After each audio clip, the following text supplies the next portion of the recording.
Good morning.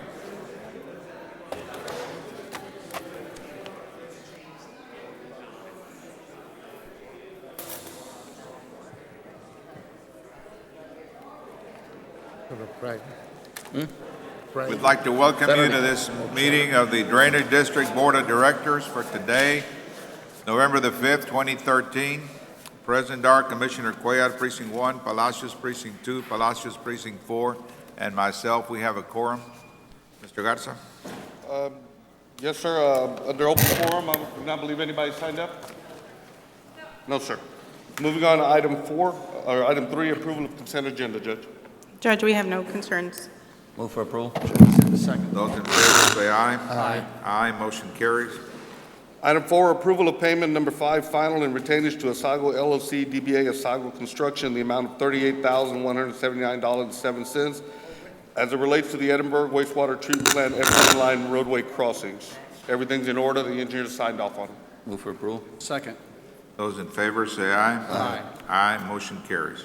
Item 5, approval to process claim for services rendered by Holt Cat, invoice number WW58265, in the amount of $816.10. Move for approval. Second. Those in favor say aye. Aye. Aye. Aye. Motion carries. Item 6, requesting approval to advertise RFB number 130301202, Edinburgh wastewater treatment plant effluent line and crossing. This is the balance of the lines that are missing. We've cleared it with Commissioner Joseph Palacios to put this item out for bid already. Move for Move for approval. approval. Second. Those in favor say aye. Aye. Aye. Motion carries. Item B, presentation of scoring grid of the firm is evaluated through the district's pool of appraisals for the purpose of ranking by the Hidalgo County Drainage District Number 1 Board of Directors in connection with appraisal services for the Mission Inlet Recertification Property Evaluation. The 3 firms are Leonel Garza Jr. and Associate, a score of 92, Johnson Appraisal Group, a score of 84, and Appraisal House, a score of 83. This is for that one parcel that the board requested or authorized for us to release on the Mission Inlet. Move for approval. Second. Those in favor say aye. Aye. Aye. Motion carries. Item C, requesting approval of negotiated agreement with the number 1 ranked firm of Leonel Garza Jr. and Associates for the provision of appraisal services as it relates to the Mission Inlet Recertification Property Evaluation. Move for approval. Second. Those in favor say aye. Aye. Aye. Motion carries. Item 7, approval to accept closing statement and deed as it relates to the .14 acres in downtown Mission, ILA approved 102913. This is the parcel of land that the county had sold in which the district had an interest. Legal counsel has cleared all these closing documents on it. Move for approval. Second. Those in favor say aye. Aye. Aye. Motion carries. Item 7 or 8. Presentation by Alamo Insurance Group, Hidalgo County Health Insurance Consultant, of the scoring grid for the proposal received for the purpose of ranking by the Board of Directors in response to the district's RFP for third-party administrators, individual stop-loss for self-funded medical plan, group term life insurance, and accidental death, and dismemberment project number 2013-143-1016 CGA. I don't know if somebody's here from the purchasing department to address this item. Mr. Looney's here. Okay, I request the board then either recess on this specific item, and then when the county takes action, then we bring this particular item back. All right. We'll recess a little later. Anything under executive? Yes, Judge, Commissioner, we do have an item I'd like to discuss with the board in executive session. I pursuant to 551, 071, and 072 of the Government Code, need a motion to proceed to executive session. Second. Those in favor say aye. Aye. Aye. Motion carries.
No, estoy esperando a Tito.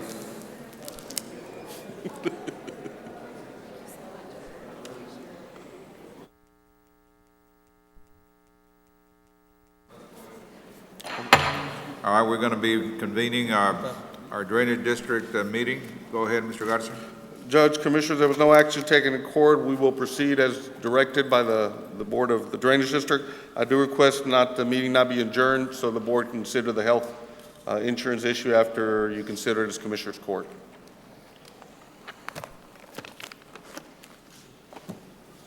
Is that it, sir? That's it, Then sir. we're going to recess our meeting. Yes, sir, if you would And- consider that.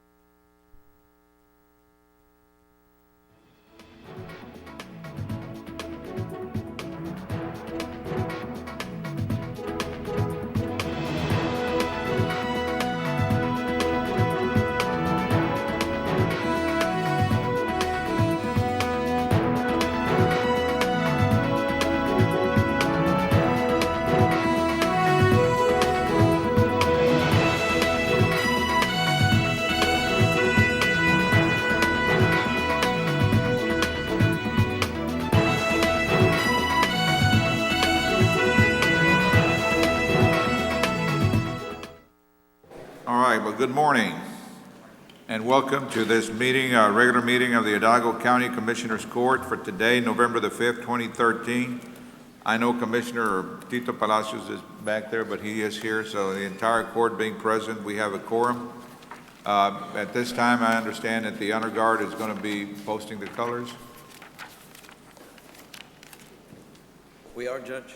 All right, sir, go ahead and But proceed. let me say something and share this with the judge and the commissioners and to our citizens here. We live in the greatest country in the world. It's men and women who have served and are serving to preserve our heritage of freedom. And what people don't realize is the red in our flag symbolizes the blood and hardships of life, the white, the purity and goodness of life. Every life has both red and white.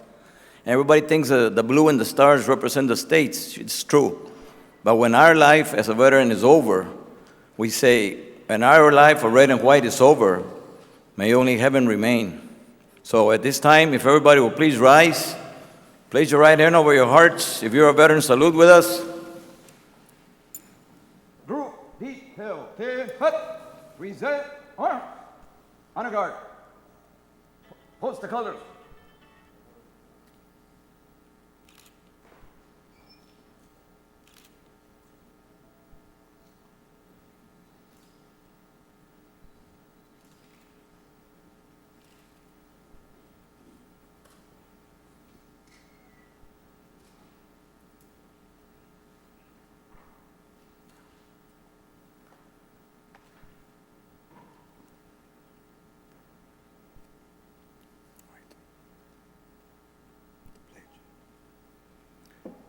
Please join me in the Pledge of Allegiance.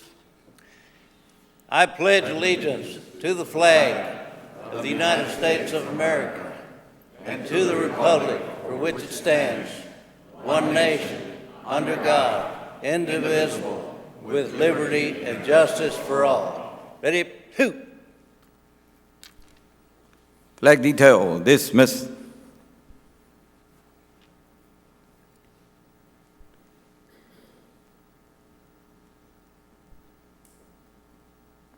Thank you, sir.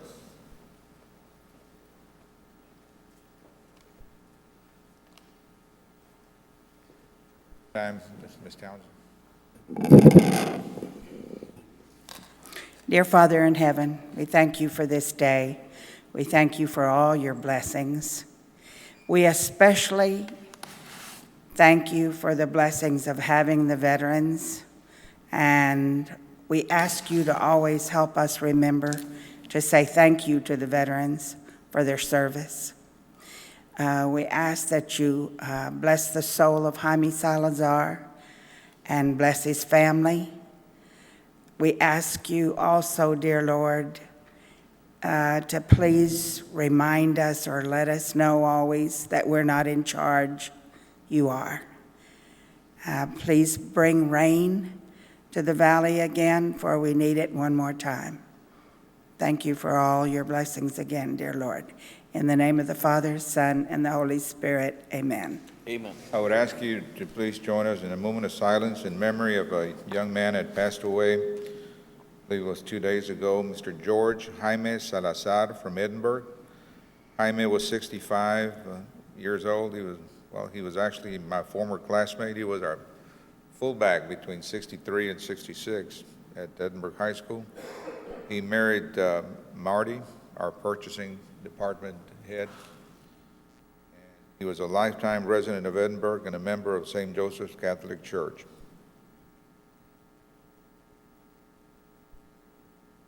Thank you.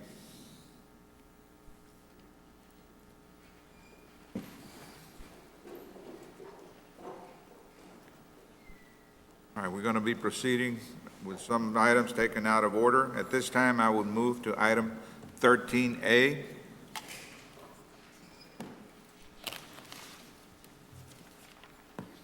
Good morning, Judge, Commissioners. I'm here to present item 13A, which is a resolution honoring the ECISD Board of Trustees for being recognized as a 2013 Texas Outstanding School Board of the Year. Steve, will you call him? Yes, sir. Okay. I'd like to ask all the school board members to come forward. We have President Sonny Palacios, Vice President Dr. Martin Castillo, Board Member Secretary Jaime Solis, Member Jaime Chavana, Member Carmen Gonzalez, Member Robert Peña Jr., and Member David Torres. Also, we have our Superintendent, Dr. Rene Gutierrez, and we have Assistant Superintendent Rebecca Morin, Assistant Superintendent Mario Salinas, Assistant Superintendent Eddie Moreno, Assistant Superintendent Maria Guerra, and Area Director Carlos Guzman. If you all want to come forward, well, they're actually back here. Go ahead, you come forward. I'm going to go ahead and read the resolution, Judge. Go ahead, sir. Whereas Edinburgh Consolidated School District's Board of Trustees understands that a safe school environment is conducive to learning, therefore they strive for their goal of securing a safe learning environment. And the ECISD Board of Trustees oversees a district that encompasses 2/3 of Hidalgo County and serves 34,000 students and 4,500 teachers and employees. And following the December 2011 Harwell Middle School tragedy and the Newtown, Connecticut shooting, which reinforced ECISD board members of trustees' belief that the lives of students and staff are irreplaceable, the ECISD board worked vigorously with school district administrators, law enforcement, and parents to address safety issues, thus embarking on the implementation of a comprehensive school safety initiative. The initiative included safety audits conducted at every campus and plans implemented to improve safety. New schools were built to the 2008 bond code with double-door entrances. A district bullying task force was put into place to address school bullying, and memorandums were signed by city, state, county, and university law enforcement understanding the implementation. Visitor identification systems along with video cameras were installed in schools district-wide, and communication equipment was purchased for school principals to communicate directly with district police. And more importantly, ECISD now employs over 80 school police officers to provide protection with an armed school police officer placed at the entrance of each of the 31 elementary campuses. Whereas through the Comprehensive School Safety Initiative, the Edinburgh Consolidated Independent School District Board of Trustees was named the Region 1 School Board of the Year in July 2013, and a Texas Honor Board in August 2013. In September, the board was selected out of 5 finalists as the 2013 Texas Outstanding School Board of the Year by the Texas Association of School Administrators. Members of the Board of Trustees include President Juan Sonny Palacios, Vice President Dr. Martin Castillo, Board Secretary Jaime Solis, Member Jaime Chavana, Member Carmen Gonzalez, Member Robert Peña Jr., and Member David Torres. Now therefore it be resolved that the Hidalgo County Commissioners Court does hereby honor and recognize the Edinburgh Consolidated Dual School District Board of Trustees for being recognized as the 2013 Texas Outstanding School Board of the Year and for its continued efforts towards securing a safe learning environment for the schools and the students of Edinburgh Consolidated Independent School District.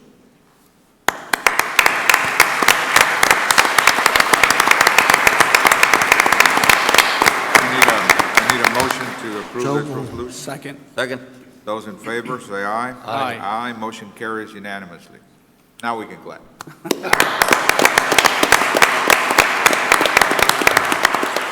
If I may, Congratulations, and thank you for giving us the opportunity to brag about our educational system in South Texas. Obviously, a shining star being the Edinburgh School District. I'm not sure how many school boards participated or are part of this association, but I imagine it's got to be over 1,000. And for your school board to be selected, you need to be congratulated for your volunteer efforts in administering and running that district.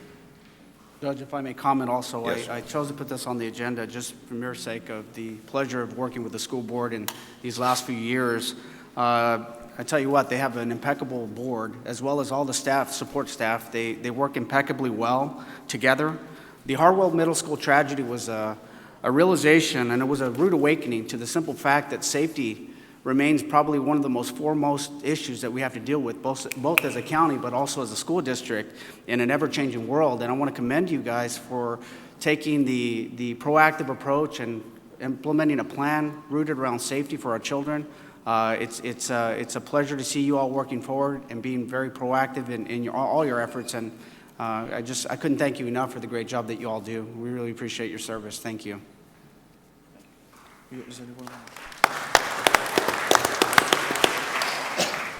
Good morning. Feels a little awkward. We were here just yesterday afternoon, I believe. This accomplishment wouldn't have been possible with great leadership. As you all know, you're public officials as well. And we dedicate numerous hours to public service. And with that, we commend you as well. This accomplishment is not possible without a good team. And our team, of course, our team of 8, 7 board members, our 8th member being that of Dr. Gutierrez, our superintendent. And with that, good employees. Good employees are extremely difficult to find nowadays, but we have a very large family in our district. That district, all of our administration, and 4,500 or so employees. Without them, this could not be possible. We accept this recognition in their honor as well. Thank you.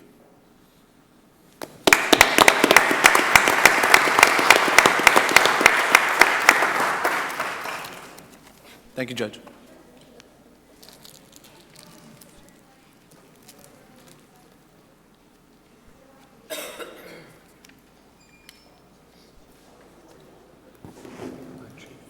Okay, congratulations. Doctor, congratulations, sir. Amen.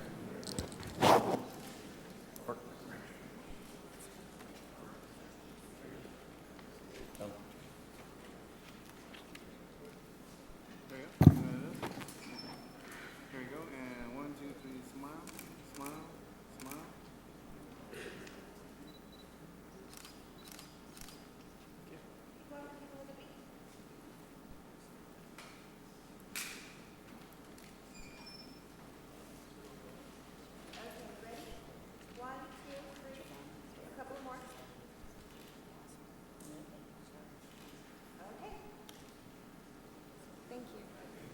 Thank you all very much.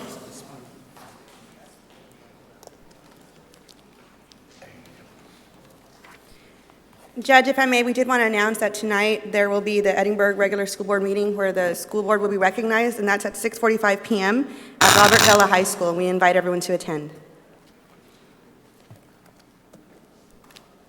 Pardon?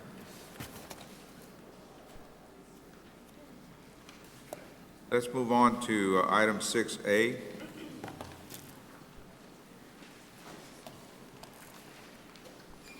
Good morning, Judge, Commissioners. Karina Cardoso with the Public Affairs Division. Item 6A is a resolution honoring the Veterans Treatment Court Program and Veterans Day. And I would like to introduce Mr. Emilio de los Santos, our Veteran Service Officer, to introduce the item. Judge, Commissioners, this Veterans Day, America will pause to honor the men and women who have served in the United States military. In advance of this Memorial Veterans Day, November 11, 2013, we would like to take a moment to recognize the outstanding service of our nation's Veterans Treatment Courts and all the incredible people who have helped make such a vital program. It is estimated that out of the 2.4 million Iraq and Afghanistan war veterans that returned back from their deployment, approximately 460,000 suffer from PTSD and major depression, and 345,000 of those have a substance abuse problem. Currently, there is 120 veterans treatment courts programs in the United States addressing their needs. Texas has established 9 treatment court programs, which Hidalgo County is one of those 9 treatment courts programs. The Hidalgo County Veterans Treatment Court has been and continues to be successful, thanks to the leadership of our Honorable District Judge, Israel Ramon Jr., and the Veterans Treatment Court panel. In addition, the Hidalgo County Community Supervision and Correctional Department, and we have some of them here with us, and I'm going to go ahead and introduce some of them, and then Karina will assist me with introducing other members of the panel that are here with us today. Director Arnold K. Patrick, Rudy Perez, Deputy Director,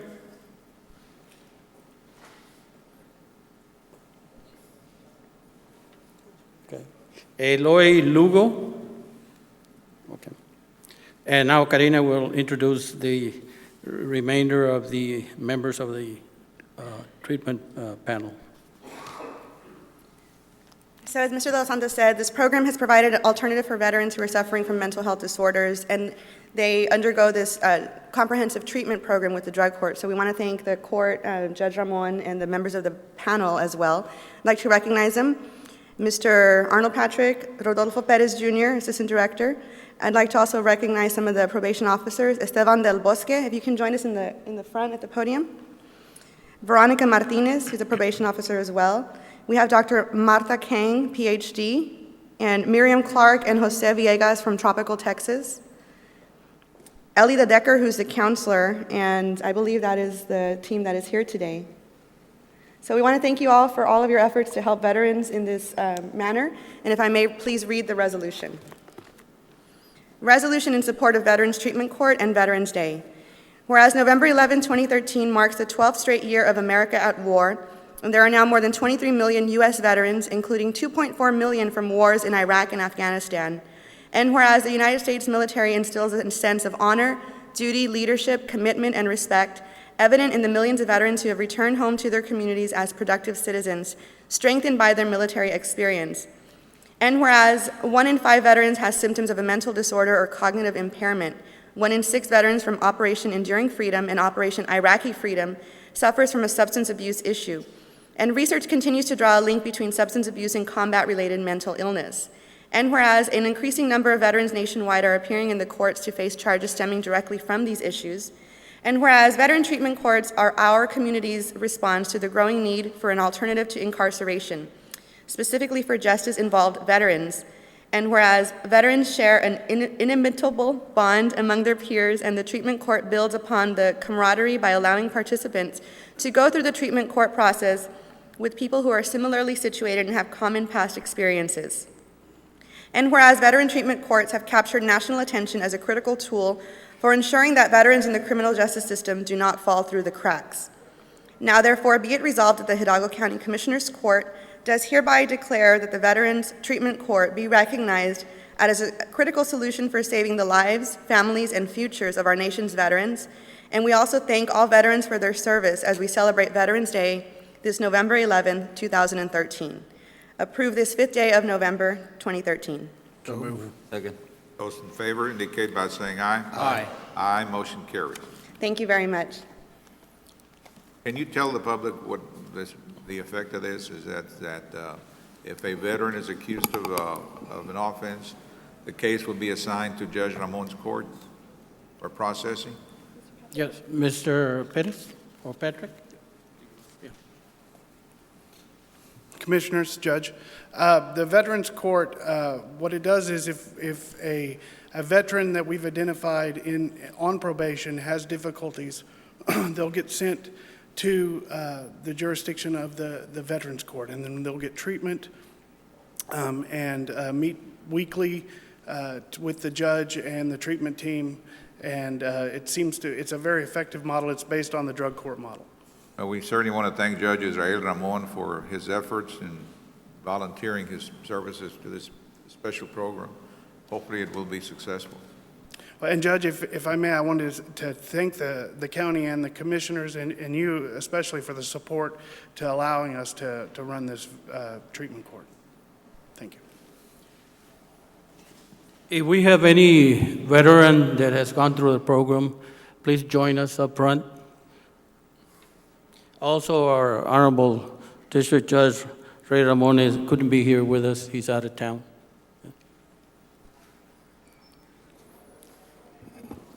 In conclusion, let's continue to work together to maintain funding for these courts and to raise awareness of the needs of our 23 million veterans that live in the United States.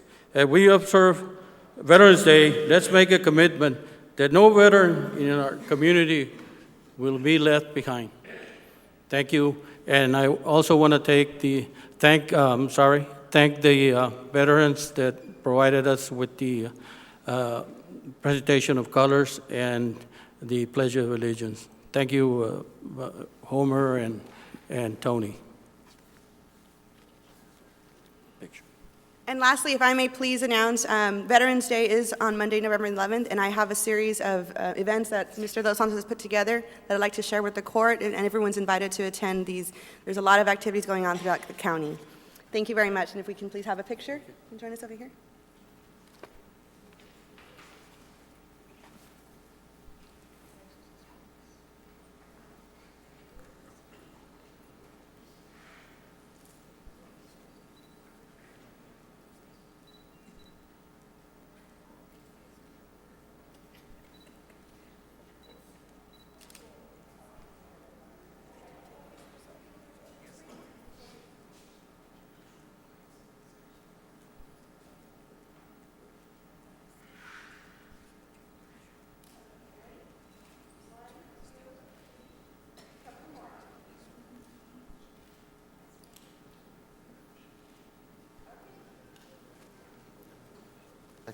Thank you.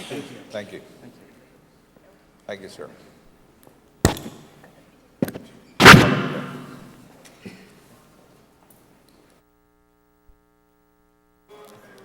Resolution honoring the UTPA pharmacy program.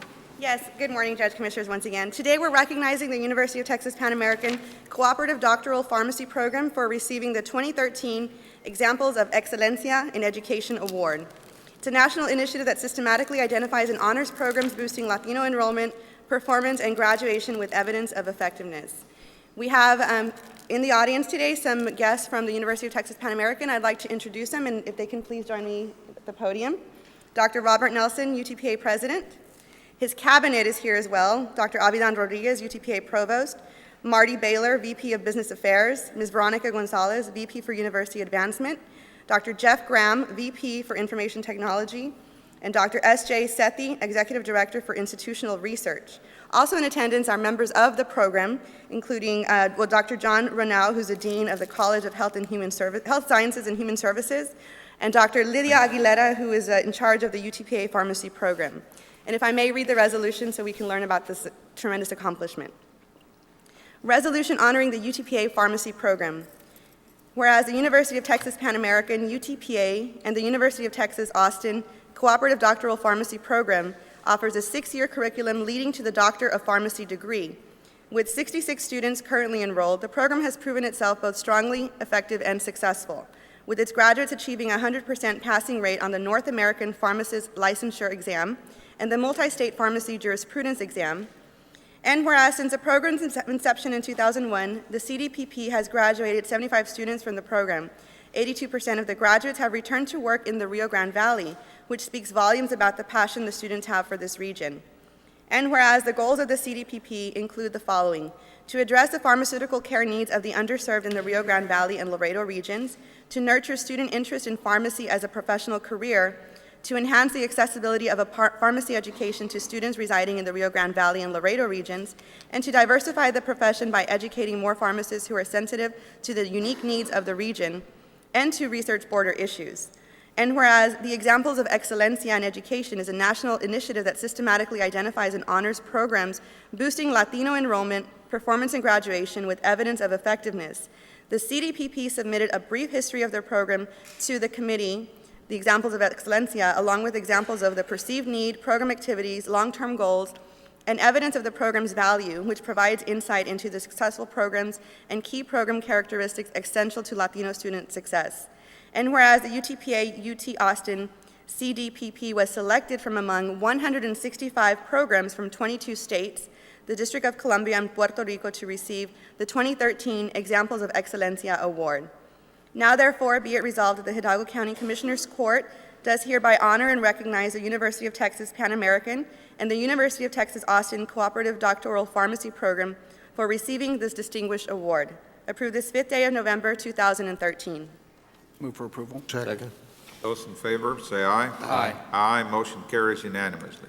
Thank you. And I'd actually like to invite Dr. Nelson to the podium to say a few words about this program, but also, as you can see, Dr. Lydia Aguilera has a whole bunch of students here joining us as well. So after Dr. Nelson says a few words, if you wouldn't mind introducing the students. Thank you. Morning, sir. Good morning, Judge. Good morning, Commissioners. It is an honor to be here before you because we have the students here. So that's amazing. And what they have accomplished is amazing. Sometimes you do the right thing.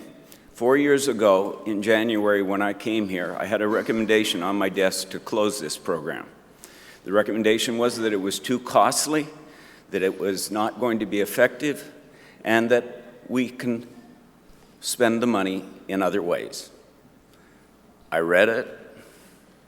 I got to meet some of the students, and I thought it was the stupidest recommendation I'd ever had on my desk. And so I'm very glad that I didn't close the program. And I'm very proud of what these students are doing, what Dr. Aguilera is doing, how she is out there in the community, and how the students come back. 165 programs were considered. This is the best, and it's here in Hidalgo County. Thank you.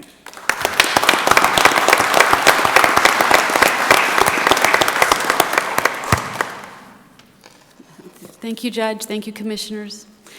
I'm so proud to stand here before you with my students and my faculty because this award, this success belongs to them. Their hard work, their tenacity, it's a very rigorous curriculum. And I'm very proud to introduce to you my faculty, Dr. Yasser Tasnif, other members, Dr. Adrian Sandoval, my students, Manny Gallegos, soon to be Dr. Gallegos in May, Heidi Salinas, J.B. Denny, and soon to be Dr. Stephanie Martinez. These students go out in the community, serve the community through health fairs. 2 years ago, they collected data on the chronic diseases of this area, presented posters at the biggest meeting of pharmacists, over 20,000 pharmacists in 100 countries. And these students from Hidalgo County stood shoulder to shoulder with the best of the best. And this award is just confirmation that the best of the best is right here. I'm very proud to receive this proclamation and this award. And I want to invite you Thursday evening at 7 o'clock at the Art Annex on 281. President Sarita Brown from Excelencia in Education will be there to present the award locally. Thank you so much.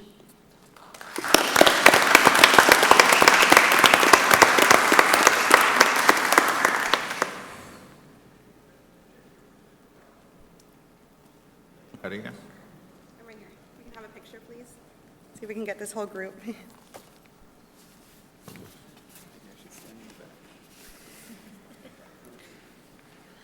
Congratulations.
6C.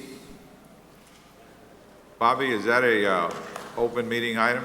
We're going to move that to later in the meeting. Sir? We're going to move it to later in the meeting after executive session. All right.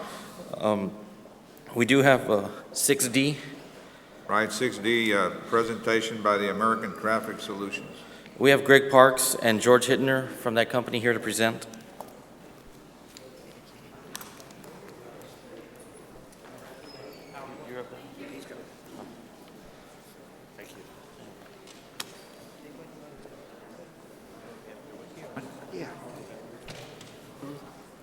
Not through yet. Slideshow. Yeah, perfect. Yeah, go ahead. Good to go. Good morning. My name is George Hittner. I'm General Counsel and also Head of Government Relations for American Traffic Solutions, also a native Texan, and I'm pleased to be with you today. Also with me is Greg Parks, Senior Vice President of American Traffic Solutions, and we're here today to talk to you a little bit about what we might be able to provide the county as far as cameras in school zones. So with that, I'd like Greg to take over. Thanks, George. Thank you, Judge, Commissioners, for your time. We appreciate it. Some tough acts to follow this morning. You got a very impressive group of constituents. And I think our presentation will dovetail nicely off your school board's initiatives at success in student safety. So we'll have a very short presentation and then be prepared to answer any questions. What we're going to talk about today, I think everybody's aware, I'm sure you hear it from your constituents, speeding through school zones is very dangerous throughout the country and in Hidalgo County. There's not enough police, your sheriff, your constables, local police to devote the time to patrol these areas. Even if there were enough police, which there aren't in any jurisdiction in the country, not just Hidalgo County, the use of technology is a force multiplier, as a police industry term, allows them to do community policing, handle emergency calls, do other things and take advantage of technology to improve the safety in the school zones.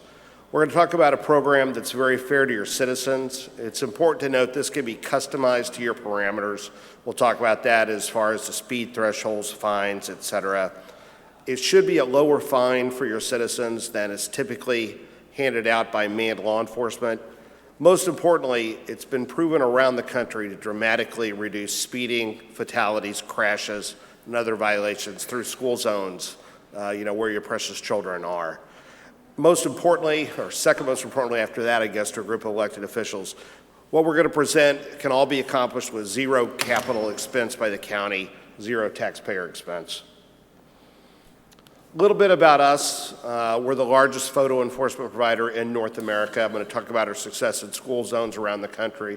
We're an American company. We're headquartered in nearby Arizona. We have a number of facilities throughout Texas and are operating 22 road safety programs throughout Texas now. We have about over 300 customers throughout the country, about 3,500 cameras in action protecting citizens in many jurisdictions. Here's a look at our Texas customer base.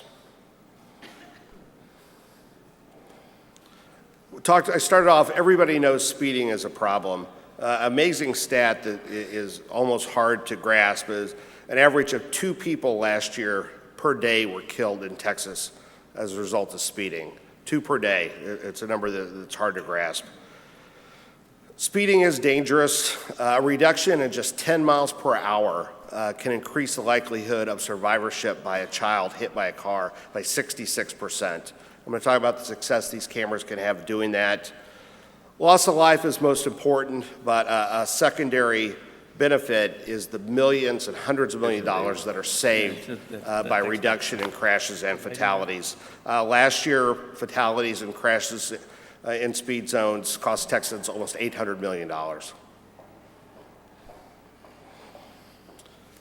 Last year, a survey was conducted of Texas law enforcement, and not surprisingly, they noted that the most effective way to reduce speeding through school zones is the presence of enforcement. I think that's a firm grasp of the obvious and very intuitive, but it's important to note. And again, back to my earlier point, I'm sure you wish the county was fortunate enough to have the manpower and the resource to do it, but no one does. So you can take advantage of technology to accomplish this. And where speeding is occurring, we can reduce up to 50% reduction through use of this automated technology. Again, here's a number that is a little shocking probably at times. 630 crashes last year in Hidalgo County, 7th highest number in Texas. So there is a problem that exists that we can work together with technology to solve. Again, some of the things, it's going to improve school zone safety. It's going to let officers do other things. There is an industry term called the halo effect as well, that motorists will be aware there are cameras in the school zones, and that will decrease speeding throughout the county as a whole and through all school zones, even when enforcement is not present. It has a major behavior modifier for motorists. Again, it's a cost-neutral solution. It's a safety program, not a revenue program. But it is guaranteed by contract to have no out-of-pocket expense to the county. Very brief primer on how it works. There's a number of solutions we can use I'll talk about, but as the motorist goes through the speed zone, through the school zone, speed is noted, captured by photography, verified by ICP certified radar, and then that goes through a process which I'll note. Here's an example of what a violation would look like. It'll note the motorist in the school zone. It'll note the location. It'll note the speed limit. In this case, the motorist is doing 56 miles per hour in a 45, time, date, et cetera. And this will be available for law enforcement review and for review by the motorist. No county IT resources will be needed. It's web-based. You're not going to have to procure any software. It won't be a big, long, costly implementation or any use of county IT resources. And again, it's important to note this thing can be customized for your county. Here's some examples. It can be portable trailers, which I'll talk about. It can be SUVs, which can be moved from school zone to school zone, or mobile trailers. And again, these can be wrapped to meet your need. Hidalgo County, our children play here, we work here, slow down, et cetera. Example, the trailer can be easily relocated. It can be moved school zone to school zone. I know there's over 300 school zones in the county. Obviously, you wouldn't enforce 100% of those at a time. Many counties are talking about starting in elementary school zones at first to start. But again, these can be moved around at your decision, at your program. Here's an example of what the trailer looks like. Again, it can be wrapped to meet your needs. And then probably what will be used most prevalent is the speed SUVs or vans that can be moved by sheriffs or constable personnel from school zone to school zone in troubled areas where you and law enforcement determine they're needed, and again, wrapped per your specifications. Here's an example of what a violation would look like. If the motorist is speeding through the intersection, our staff will work with county staff to develop a citation that meets your needs. Have the county logo on it. It'll have a close-up of the license plate of the alleged violator, and then a picture of the car speeding through the school zone. From this ticket, this will be mailed in English and Spanish. From this citation, a motorist can choose to clip the coupon, mail it, could call our customer service, which we provide for you, which is answered in English and Spanish through an 800 number with any questions to request adjudication, or they can be directed to a website. We're prepared to provide kiosks for those that don't have web access at home. Also, often in the citation, we can direct them to this kiosk, to libraries with certain hours, et cetera. Again, it's customized for you. We'll work with your county what is best. Those that do go online will see this. It'll give that digital picture of them speeding through the school zone. It'll give a digital close-up of their plate. Then there'll be frequently asked questions that our team will work with your staff. Why you're doing it. It's to protect the children, that there are no points, there's no driver's license ramifications, it's for school zone safety. Here's an example of what they'd see when they click to log on. And very important too, we'll work with the county to customize it for you, to put a very aggressive and very widespread public education and awareness campaign together. Why you're doing this, for school safety, PSAs, bus bench ads, 3 color flyers to constituents in multiple languages, that it's for the safety of the children while you're doing it. There is an example you might want to say of the Texas wrap. Yeah, exactly. Good point, George. Here's an example of the Texas wrap. Again, we'll do a lot of public awareness, provide footage and content to TV, to radio, all at our expense, none to the county, again, while you're doing this. It does meet with great public approval throughout the country.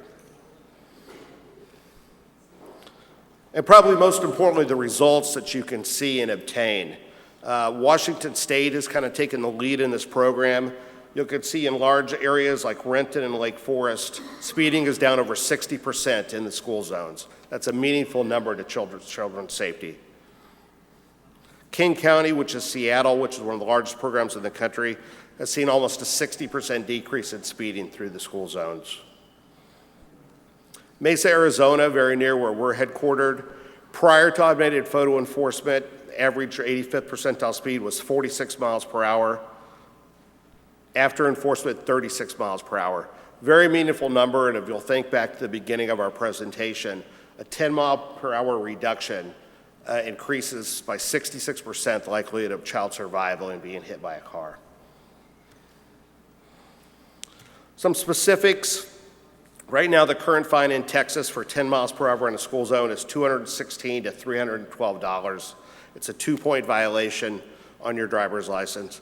The recommended fine for automated photo enforcement, again, I stress recommended, that it's the court's decision.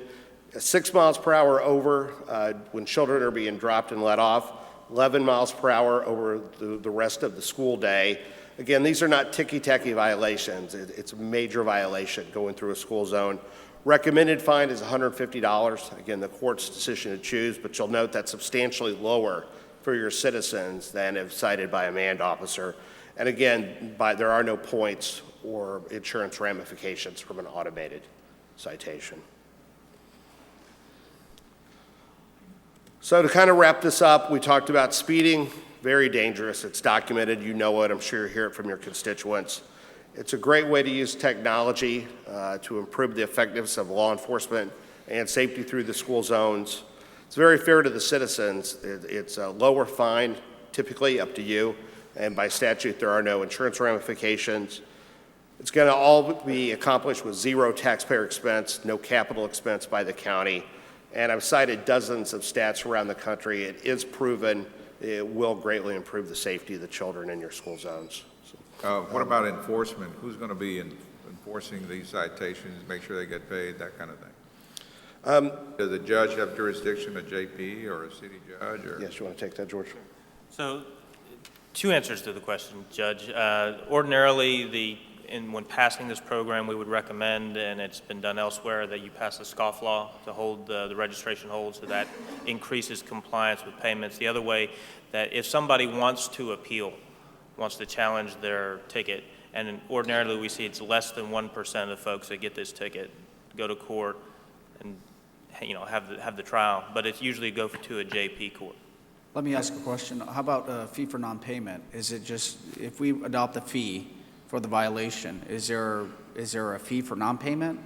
There can be. That's totally within your discretion. It depends on, okay. So if it's a $150 fine and somebody has 90 days to pay or whatever that number of days are and they don't pay, then you can implement the scoff law, which would hold their registration, and then when they go to renew their driver's license, it would be $200. Am I correct that the counties are the only ones that can have jurisdiction to place these cameras in school areas? That is correct. How did cities and schools, they themselves, they got police departments, they can't put cameras out there?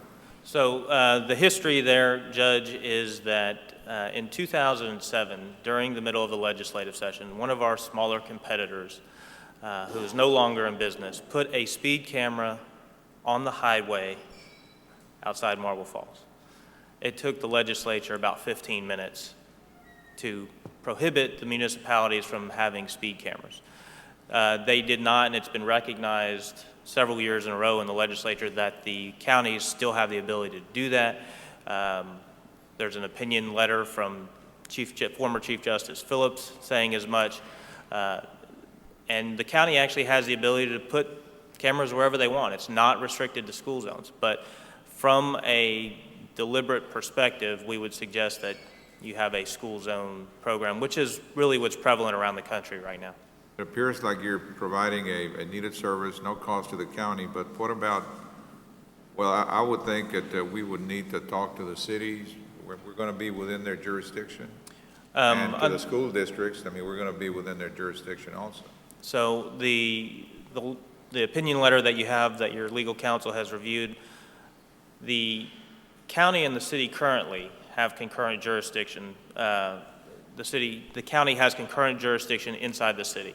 So just the same as your sheriff's department, your constables can pull somebody over inside the city limits, as long as they're mobile, not installed into the city ground, you have the ability right now to do this. Now, of course, we can't in any way tell the city where the funds should go, but we have seen in many programs that these funds that are generated from this program go back to children's safety, to the school districts in some cases, to the city. Y'all have that ultimate discretion.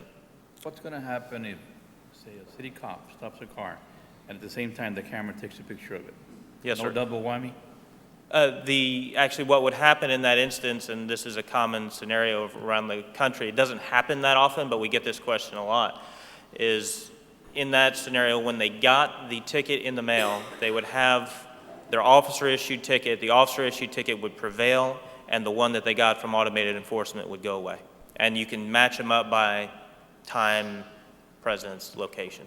You know, I wondered, 20 years ago, I lived in Germany, and they had these same systems in place 20 years ago. I wondered when it would finally come down here. I agree that safety is a critical issue. I think we just honored a school district just earlier on their measures of safety for children. School zones are very critical areas. I mean, our fiduciary duty is to advocate safety, and especially in those zones. Presence of law enforcement, I mean, you can't be at every school, I understand that. But I do agree with the judge as well that there has to be a cooperative effort with municipalities, school districts, and all to ensure that, you know, we're working efficiently together to obviously reduce speeding in those critical zones. So, yeah, I mean, I think it's a good tool to improve safety in our community. And again, I think it's a no-brainer. Yeah. How would the fines be divided? Well, you want to I mean, that's where your expenses would be reimbursed and your investment. That's correct, Judge. A couple things. You make an excellent point about cooperation with the cities and their jurisdictions. I would stress it's not a zero-sum game. There's not nearly enough local law enforcement to handle these 300 zones, so it would be a very excellent cooperative effort. And then defines at a typical fine of $150, again, it's your decision to choose. It would be 60% would be retained by the county, 40% would be retained by ATS for providing the equipment, the software, the processing, et cetera. So 60-40, a direct answer to your question. And then that 60%, which you're doing it for safety, but there absolutely will be revenue, would be at the discretion of the court. If the county wanted to work out an interlocal agreement with the school districts or the city, then that would come from that 60%. Correct. How about public awareness? Actually, it should come from the 40%. Who handles the public awareness? Obviously, let's say we go into this kind of program. Who would offer the public awareness to ensure that people are aware that we're going to be doing something like this? No, and public awareness is very, very key to this for a number of reasons. We have a very deep and very professional staff that will handle this. They would come to Hidalgo County, work with either the court or your designated staff, sheriff's PIO, communications, marketing. We would show best practices, what we've done before. At our expense, we would produce the news footage, the brochures, the flyers, the ads, and then for approval by the staff up through the court. So again, direct answer, we would handle that for you, but with the approval of the staff up through the court. Customized for you, not cookie cutter. Do you have any projections as to what you estimate the monies, the revenues to be derived from this project in a county like ours? Well, we've got 16 school districts. It's a very large county. I don't have the number in front of me. I know that it can be a significant amount. It's a safety program first and foremost, but it certainly will be self-sufficient and should have enough revenue to assist you in funding other school initiatives if you choose to. Judge, is this an action item? It's an action item? It could be an action item, yes. Okay. Well, I'm in support of it, Judge. I don't know how the feel of the think court it's is. a I think it's a no-brainer, as Commissioner Palacios had suggested. I'd like to make a motion. Judge, Commissioners, if you look at the agenda, it's a presentation. Yeah. And It says possible action. And if you're in favor of it, I think it needs to go to purchasing to start the Yeah, but I don't think we purchasing have procedure. any funding numbers, Judge, to determine whether you have the funding in place for this program. There's no funding. There's No no funding? funding, no cost to the county. Free. You should love that. You're off the hook on this one. Can we get more vendors like that? Things for free. Yeah. All right, well, item D2 allows possible action. Yeah, that one, that's my second on that one, and Joseph made it. Well, the only thing I'd suggest is that it goes to purchasing, to have purchasing work out the contract with HGAC. To go to purchasing, yeah. And I'd like to be able to see what kind of agreement we can work out with the schools. I mean, I would think that they'd want to, A piece of pie. yeah, that they're going to want to have something to do with it along with the cities. I realize there's concurrent jurisdiction, but I think that most of the time, if something happens in McAllen, the city of McAllen Police Department takes care of it. Absolutely. The approval we'd be seeking today with the judge's discretion would be the opportunity to negotiate an agreement with you and include those matters in the agreement. Make them I'd like to subject make to that subject to working, those. yeah. You want to do that? Bring it back next week, or? You can bring it back with a contract. You can bring it back with a contract. The right down to 46, then. Can we negotiate that or what? I believe it's the HGAC contract. Yes. Purchasing will have to get a copy of the contract from HGAC and start working with this company to finalize the contract. All right. Make sure they touch base with the school districts and the cities that are going to be affected. Do you have any particular proposal as far as what schools, what cities within the county, or are you going to do it countywide? We will make recommendations. If this passes today and you give us the approval to negotiate the agreement, we'll deploy our team here, do a study, bring back with a recommendation to you for your approval on how many where. We'll make a recommendation, but ultimately it'll be the county's decision. And remember, these are going to be able to be moved around. So if you get 20 cameras, it's not just 20 schools. You're talking about the ability to enforce it. 100 schools, different one every day. We may have 16 school districts, but there's going to be 100+ schools. Yes, sir. Yes, sir. Yes. All right, well, we've got a motion and a second. Do you want to restate it again, Commissioners? Oh, that's a tough one. What did we? Let Steve do it. Steve, I think the motion would be that purchasing proceed with paying the contract from HGAC and then negotiate the provisions that can be negotiated in the contract with ATF. So move as stated as our legal counsel. Second. All right, those in favor say aye. Aye. Aye, motion carries. Thank you. Thank you very much. All right. We need our consent agenda. Any concerns? Yes, Judge. I would like to ask the consent agenda item 9B as in boy, 9C as in Charlie, 9D as in David, and 9F as in Frank be pulled for discussion. Move for approval of consent agenda excluding 9B, C, D, and F. Second. Those in favor, say aye. Aye. Aye, motion carries. I think 9B and C, purchasing is going to address those? Yes, good morning, Commissioners, Mr. Eufrasio, Valde, Mr. Crane. Item 9B, we're requesting, 9B and C, we're requesting no action, as well as item 9D. We're missing some documentation on these three items that we weren't able to get, so we're going to go ahead and request that we take no action on these items. 9B is in boy and 9D is in David? Yes, 9B, 9C, and 9D. All three? Yes, sir. We'll bring it back at a later date. What about 9F? Can you address that one? It has I'm to sorry? do with the 9F, we had a concern with the insurance certificate Oh, from yes, we Scott. already received the insurance certificate this morning. We went ahead and we provided it to all the parties that had requested the information, as well as it's been scanned and attached to the documentation that's provided on the agenda. You recommend approval? Yes, sir, I recommend approval for this item. 9F. So move. Those in favor say aye. Aye. Aye, motion carries. Thank you. Thank you, ma'am. All right, open forum, first presenter, Opal Billman.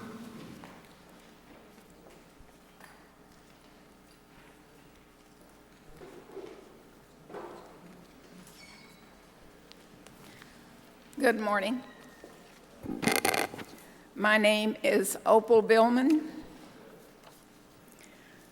Actual fraud is something said, done, or omitted with the purpose of continuing what a person knows to be a cheat, deception, or theft. Constructive fraud includes acts or words that mislead people. In other words, fraud is deceit. Citizens of the United States of America are not supposed to be deceived by individuals elected to positions to uphold the law. Laws exist that govern divorce actions. Joe petitioned the court for a divorce, which required only one thing: a fair division between Joe and me of our community property. That's all. Community property is what Joe and I own. Joe and me, no one else. As everyone knows, a dog and pony show is where you sell tickets, and everyone gets to participate. Divorce is not supposed to be a dog and pony show, promising finders fees to anyone who can oust the owners and take over their land. The court determined our debt-free community property was excess land with no value, which could not be divided. The court conjectured that the 15 years of rent from our RV park would net $650,000 and divided that. $650,000 is absolutely not our community property. It didn't even exist. The $650,000 was just a method of placing debt on our debt-free community property. Our community property was kept completely intact and under control of the court. A deed signed by Joe only attempts to make our community property the asset of a corporation. Our entire undivided community property. Joe cannot convey my community property, and Joe's signature does not convey our community property. Someone could steal the Mona Lisa and document it to be an asset of the same state-certified corporation. That would certainly not make the Mona Lisa an asset of the corporation. It makes Mona Lisa stolen property. Confinement of me for years of my life does not change the law. It just keeps me out of the way while the land bought and paid for by Joe and me that could not be divided between Joe and me by the court in a divorce settlement is being divided and developed by people who have never paid 1 penny for any of it. Thank you very much for your time. Thank you, ma'am. Fern McClarity. Good morning. I am here today to remind you not to lose touch with the people of Hidalgo County. What I mean is that the conditions of poverty is all around us, and yet if you live here long enough, it is easy to overlook them. The census says that 35% of our population lives on an income that is below the poverty level. 9.8% of our population is over the age of 65. And finally, 34.2% of our county is younger than 18 years of age. That means that 79% of our population lives on a fixed income. This Commissioners Court has said on many occasions that there will not be a tax increase to pay for the proposed new courthouse. In the last joint meeting with the City of Edinburgh and the Commissioners Court, everyone seemed to agree that there would not be a tax increase to pay for the new courthouse or related city improvements. You have to understand that the people do not want a new courthouse because the project will increase taxes even if the loan rates are lower than they've ever been, even if it will just be a few pennies more per family. Just a few pennies more is the same logic that was used by the Drainage District, Edinburgh ISD, South Texas College, and now the Hospital District. The Hospital District is required authorization to increase taxes by 75 cents per $100 value. That is a lot of pennies. The answer is always the same. Everybody else is doing it. Does anyone believe that if the voters approve this request, that it will not take very long for us to have a 75-cent increase? Just a little bit more has become a whole lot more. Everyone in this audience knows that if you say that the new courthouse will cost $100 million, it will end up costing $150 to $200 million. Everyone knows that if you say the taxes will not go up, they will. The reasons are familiar and are repeated frequently. We have come too far and spent too much money to turn back now, or the conditions of the existing buildings are poor, and it's cheaper to build a new building than to repair the old one.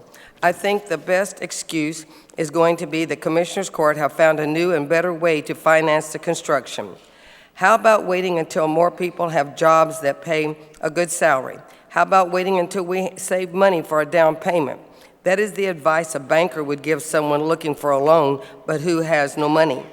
What we would like to hear our county commissioners say is that the people of Hidalgo County cannot afford this facility at this time. This month will be cuts in food stamp program, and Congress is discussing further cuts. The new health care bill will require employers to cut part-time workers to below 30 hours. The Federal Reserve is printing money to such an extent that the value of the dollar has been reduced by 40%. Okay, we have a new website, and if anyone has any complaints and things, it's fernmc99@yahoo.com. And the other thing I have to say is that the people who are on, there are people on food stamps that are getting 5% less. We're talking about the whopping 1.5% that seniors have got. And now I'm looking at the holidays that you have today. Today, the county wants another holiday. Just a little note, only one county out of the 254 counties take the Monday after Easter off, and that county is Hidalgo County. Columbus Day, only 12 counties take that holiday. Yes, some of the counties have a county fair. Some take 3 days for Christmas and Thanksgiving, Texas Independence. These are holidays that we expect. Every time we turn around, our county is closed for business. The county, the courts, the tax office, card tags, whatever. How much does the cost for the taxpayer for these holidays? I looked up on all the counties, 254. I went through each and every one of them, and if they had it on their website, I got it. The holidays is the important one. They have 8 holidays, but they actually have. Wind it down, please, ma'am. All right, but my thing is, we cannot afford any more holidays. Every time we turn around, our county is closed. Look at the other counties throughout and not do this. And how much does it cost us? Thank you. Next presenter is Richard Montes de Oca. Thank you, sir. No? All right. Next presenter is Barbara Storrs. Hi. Good morning, Barbara. Good morning, Judge, Commissioners. I would like to invite the public to participate with us on November 16th, Saturday at noon at the Edinburgh Convention Center, just north of the hospital, to celebrate 100 years of the Extension Service serving the families of Hidalgo County. The Smith-Lever Act, which authorized the Extension Service, did not happen until May of 1914, and it wasn't until September of 1915 before Texas recognized the Smith-Lever Act. But we had extension service going strong in January of 1914 because, again, Hidalgo County was booming and they needed our help.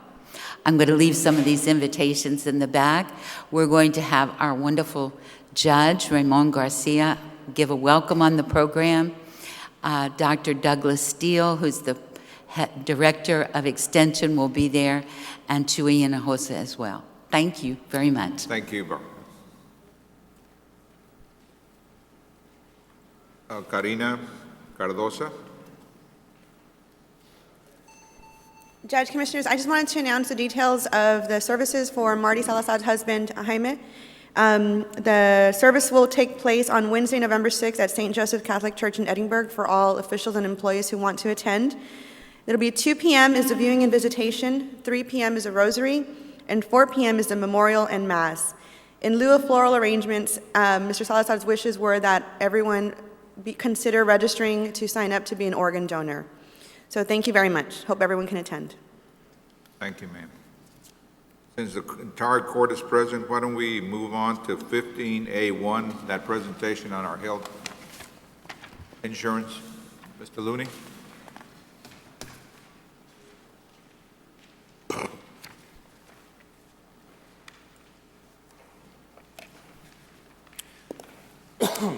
Judge, Commissioners, what I'm asking you to do today is to accept the scoring grid that I provided to you. The scoring grid on the medical plan shows that Blue Cross Blue Shield has a score of 952 and that United Healthcare has a score of 882 for the medical RFP process. What I'd like to do is have authority now to negotiate for the final, best and final rates for the program. That's A. B is the life insurance scoring grid. The Dearborn National organization has a score of 98 out of 100. The MetLife has a score of 92 out of 100. Again, those are the top two, and I would like authority to negotiate best and final with those carriers. That's your recommendation? Yes, and I'll make the recommendation, final recommendation in court next Tuesday. Action for that, Judge? Again, which one do you recommend, sir? I'm recommending neither at this point. I'll get the best and final negotiation to complete, and next week I make the recommendation, Judge. But the way the RFP is written, I have to present the scoring grid first and then negotiate at that point. Mr. Looney, for the record, can you reaffirm that scoring grid, the top two on each one? The top two in the scoring grid were Blue Cross Blue Shield with 952 points out of 1,000, and that United Healthcare was 882 points out of 1,000. Blue Cross Blue Shield and United Healthcare. Yes. United Healthcare. United Healthcare. Those are the two that you're going to be picking from. Correct. And next week you'll give us the one that you recommend. Yes, sir. You need action for that? Sir? Does he need action for that? You need the action for both the TPA and the group term life. Move for approval. Second. Those in favor say aye. Aye. Aye, motion carries. He also needs authority to commence negotiations with those four firms. Also need what? Authority to commence negotiations. So moved. Item Second. A1 and B. Those in favor say aye. Aye. Aye, motion carries. But And those gonna be that is taken. also the drainage district. Excuse me, are you gonna take them in sequence or what? I'm sorry, sir? Are you gonna negotiate with one first and then the second? Yes, sir. And who is the, Who's the number one? Number one for the medical plan currently is Blue Cross Blue Shield. And number one for the life insurance currently is Dearborn National. Is what? Dearborn National. Dearborn, okay. So we only have one for TPA and one for group life? Only one that is ranked currently at the highest rate. I think that's what they're ranked right now. All right, so your ranking is Blue Cross number one, United Health number two. Correct. Medical. Then Dearborn National number one. Yes, sir. Is there a number two? MetLife. MetLife. MetLife. Thank you.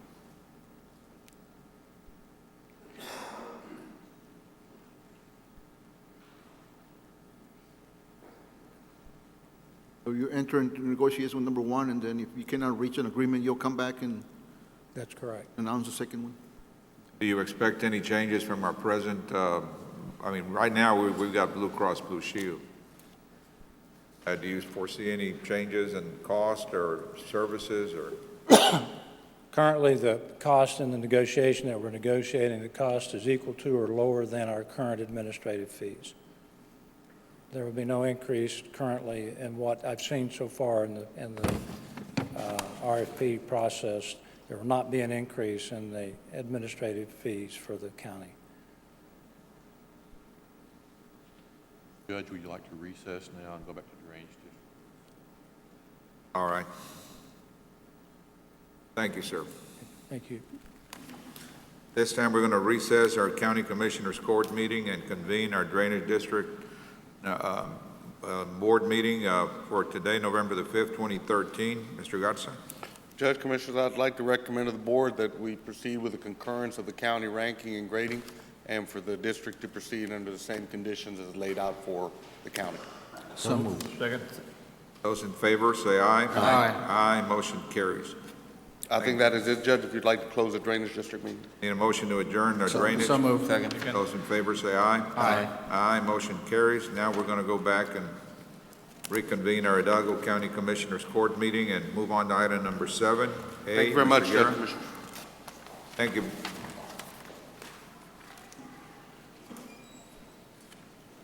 Valde?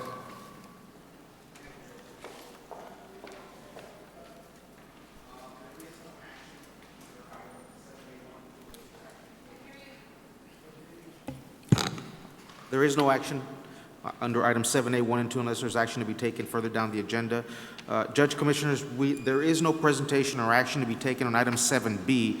I just do want to make one notation. We will have the final presentation layout for next week on the Commissioners Court. We are again meeting this afternoon with Mr. Alcocer. But I did want to make one clarification.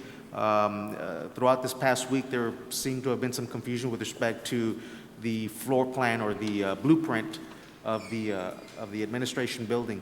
I want to make it clear that nothing has changed. The blueprint was devised quite some time ago. The only thing that has changed is that the courtroom was designed to be a courtroom of general jurisdiction, and we have changed that back to becoming a commissioner's court. Therefore, there were some changes to accommodate the business of commissioner's court.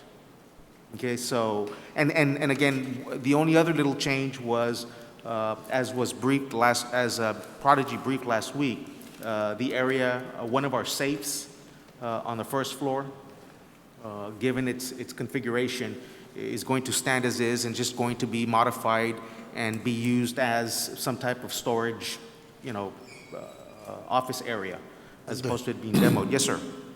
And a comment that there's no change to the plan. What plan? I'm talking about the blueprint, about the renovation of the old administration building, first and second floor. The one we've been out of for about 2 years? Right. What is the old plan? I'm sorry? The old plan, did you make? Commissioner, the old plan was, originally there was going to be the idea that a new Commissioner's Court a building that would house a new Commissioner's Court and the judge's office. Obviously, we eliminated that idea. Right, and so that's why I'm saying that the change to the administration building plans, the only change that has been made is that the courtroom of general jurisdiction is now being changed to accommodate a commissioner's court. Because everything else stayed the same. The blueprint or the direction that the district attorney's office gave some time ago stayed in place. It's been tweaked as we've been demoing. But again, the only change is the courtroom. Again, Commissioner, if you recall, it was intended that we were going to build a building right next to the administration building on the south side.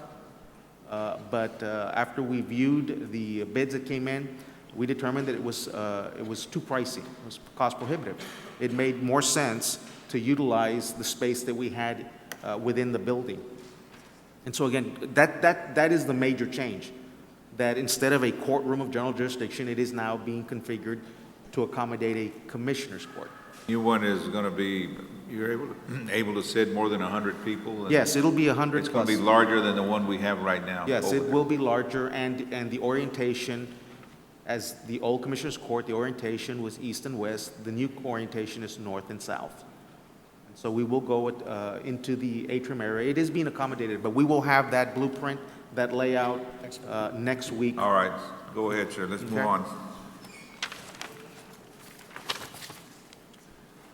Item C, there is a presentation and acceptance of audit reports submitted by the Emergency Services District Number 1 and Emergency Services District Number 3 for the year ended 12/31 of 2012. This is under the Health and Safety Code 775.82, subsection B.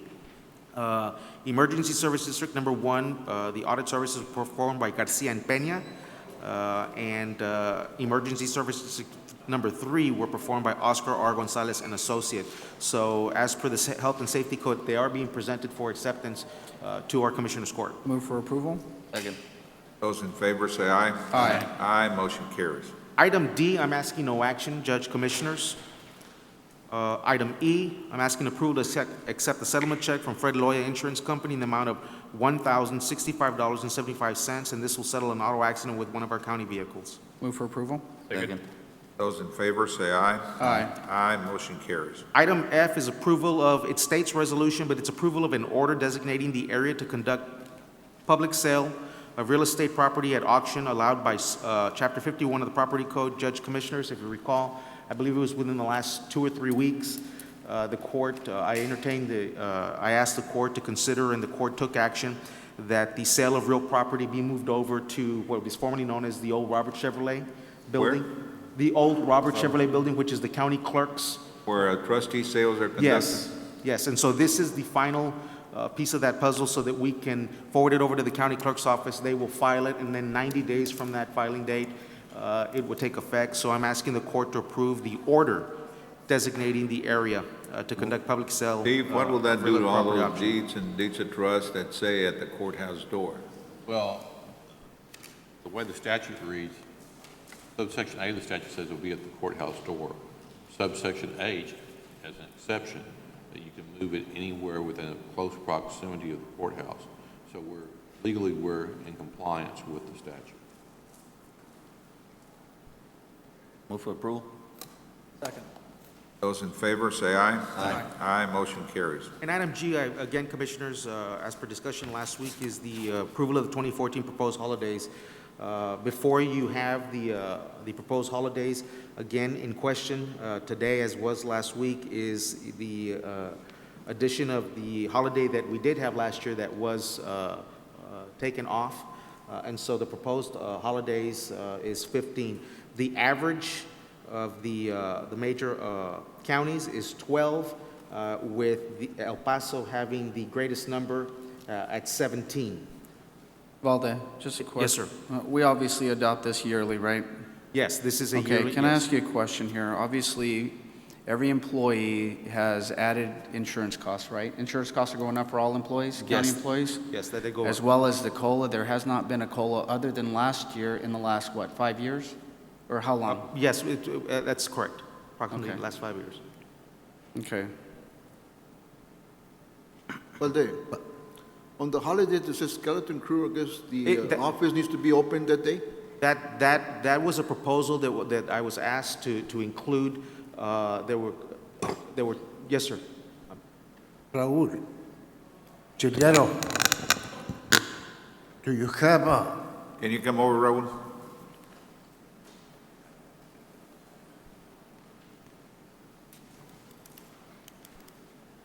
Go ahead, sir.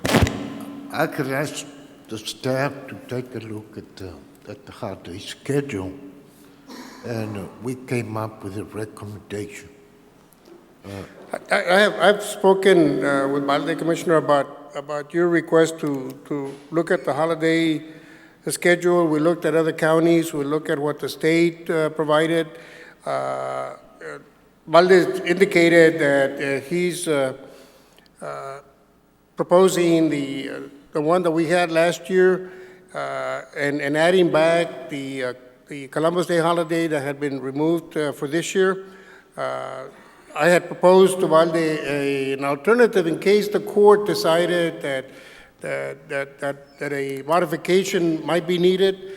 I think Valde is comfortable with going with his recommendation, given that the employees have not received a cost of living increase once since 2009, just the one time. Yeah, but you got to understand we're $21 million in the hole. Right, and the, yes, and the increase in cost. So I think that's Valde's recommendation. I simply presented an alternative that provided maybe the closing of the offices a lesser number of times instead of 15, that we might continue to keep the holidays, but maybe require a skeleton crew on some of those days so that we would have the offices closed for minimal number of times. That was an alternative option, and that alternative would keep the 15 holidays, but would require a skeleton crew for 3 of those holidays. So What's that we wrong would. with the same what we did last year, Valde? I mean, we took away Columbus Day. I mean, come on. That's 14. I mean, you want to add it back? No, that was a proposal that was asked if we would consider bringing back the Columbus Day. So that was on for last week, and they said come back next week with the comparison with the other counties in the state.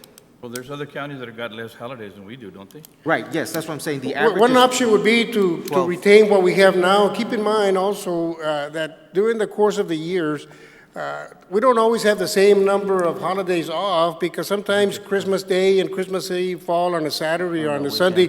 So the number of days will vary that you're actually off, even though we're observing the same holidays. Right now, we have 14 for 2013. Yes, sir. Yes. And you're requesting 15 by adding. But Valde's recommending 15. It's up to the court. The average, I don't know if Ms. McClarty was correct, but she said the average was 12. Yes. The average is 12 for the top 10 counties, the bigger counties, yes. What happens, Raul, since you were in the budget office, if we have a holiday, but there are people like law enforcement that have to work? Do they get paid double? They earn holiday time, and they're able to take that time off at another day. It'd be like comp time. Yes, be like comp time. Right. So, I say we stay what we did last year. That's it. And we switch Columbus Day and for that But why Easter do you want to Monday. have Columbus? I mean, Columbus Oh, the Day. bank is closed on Mondays, on Columbus Day. And there's Columbus some Day, departments that do banking business, People work on Columbus Day. not the banks. Well, the only thing that I'm concerned is about the fact that in the last few years, we haven't really done much of a COLA. We're not asking, I don't merely advocate a lot of time off, but obviously the employee this year or next year coming will have more burden because they're going to have added insurance costs. Second of all, there's obviously no COLA next year. I do agree we have a shortfall of tax revenue. We've got a shortfall. And, there are benefits to holidays. Obviously, the county's not moving around. We're not expending fuel. We're not expending all of these other things, electricity and everything like that. So there are benefits to it. But I know the appearance looks like we're just giving more time off. But I do agree with some of your alternatives. That might be something to look at. I think the state, let me... In terms of providing services, Yeah, the alternative that Commissioner and I discussed was to minimize the number of days the offices were closed, but to observe. The state, by comparison, has like 20 holidays because they have statewide holidays like Emancipation Day and Confederate Heroes Day and that sort of thing, but they require some of those days for the agencies to be open. The agencies are open on certain days, but they want to recognize those 20 holidays. They want to recognize those as It'd be hard to do it as a whole, though, because, if courthouse shuts down, We're how do over you here want to discussing this. Nobody's discussing what we're going to have to do next year. Next year we might lose 400 employees because nobody's doing anything. We're discussing holidays, yeah. What about the $21 million we got to make up? we don't have an item on the agenda. No, Talk about I the know we budget. don't have an item on the agenda, Pero but why do we even discuss this? Well, we need to address. Am I correct that the cost of one day is about somewhere between 400,000 and 500,000 to provide the services that the county provides. Sergio? Just shy of 500,000. How much, sir? Just shy of 500,000. I believe it was. Shy of 500,000? Just shy of it. About 489,000, I believe. Okay. But we don't lose any, are you saying we lose $500,000? We pay out $500,000 for employees to be off. Ms. Townsend, do you want to make a statement? Yes. Just one. Good morning. Morning. The one that I think we're very generous about, and not very many counties does it, is Easter Monday. So if we took away Columbus Day, I don't think that's a big deal.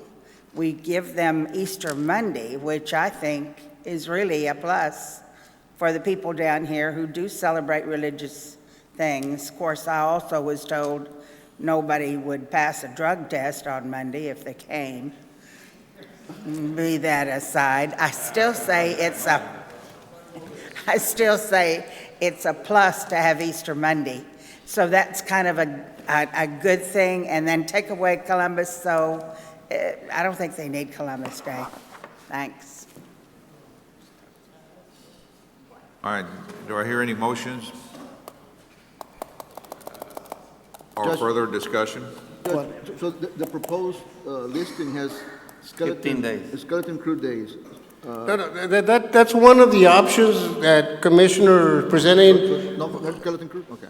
It's an option, it's not a recommendation, it's an option. I think the options on the table are the 15, or staying as we are with the 14, or if we want to go with the other option, the Commissioner, that's an option, where we would have all the holidays with the skeleton crew. So the listing that is going to be approved by the, be without the skeleton crew? Mr. Frasso, again, the option is, as Commissioner Flores says, keep the same schedule, Okay.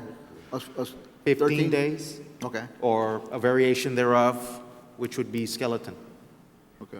So what do you got? What's the action? The 15 days one day? They can keep the same, one of the, Can we, It would depend on the motion. I mean, again, you've got several options on the table, Commissioner. Repeat the option, por favor. Keeping the same schedule, adding Columbus for next year, which would make it 15, or a variation thereof, which is the skeleton crew having the 15, but having designated holidays as skeleton crew, thereby keeping county operations open How are they at all going to get, times. are they going to get comp time also? yeah. It would just be rescheduled, right? It's You're gonna earn holiday time. It's not comp time, but it's called a rescheduled holiday. But I mean, we had to pay them. Well, no, it's banked. They just take it at another time. But yes, in essence, that's what it amounts to when they take off. But it's called rescheduled holiday. So where And we services just are try- interrupted for that day? Right, they're not. It's just a skeleton crew, and we We're can take it. trying to balance services to the public. Under that scenario, Judge, there's 15 holidays that the county recognizes and observes, but only 12 days are actually closed. The other 3 days require a skeleton crew, and the people that work on those days are able to take a holiday on a different day. Which of those days are those 3 days? See if he wants to vote on this thing. They're listed on, Columbus and I think it's Sunday? I don't have it in front of me. You have it? Or? I don't. Yes, I have it somewhere. It would be New Year's Day, Martin Luther King Day, President's Day, Good Friday, Easter Monday, Memorial Day, Independence Day, Labor Day, Columbus as an option, Veterans Day, Thanksgiving Day, day after Thanksgiving, Christmas Day, and day after Christmas, and New Year's Eve. I think Ray was asking which would be the 3 days. Crew that holidays. would- Which were those, Balde? I'm sorry, The skeleton crew Oh, holidays. as a proposal, Easter Monday, Columbus Day, and New Year's Eve.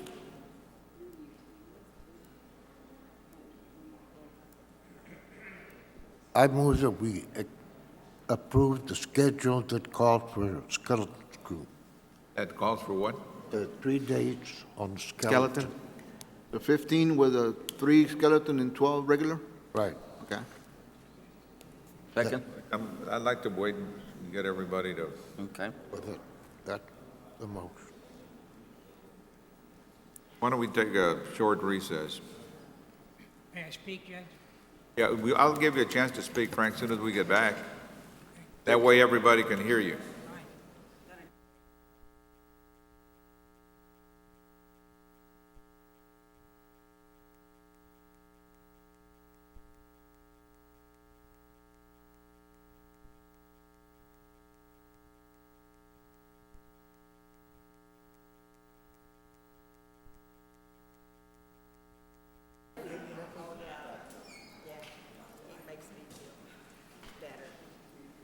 Waiting for Commissioner Palacios.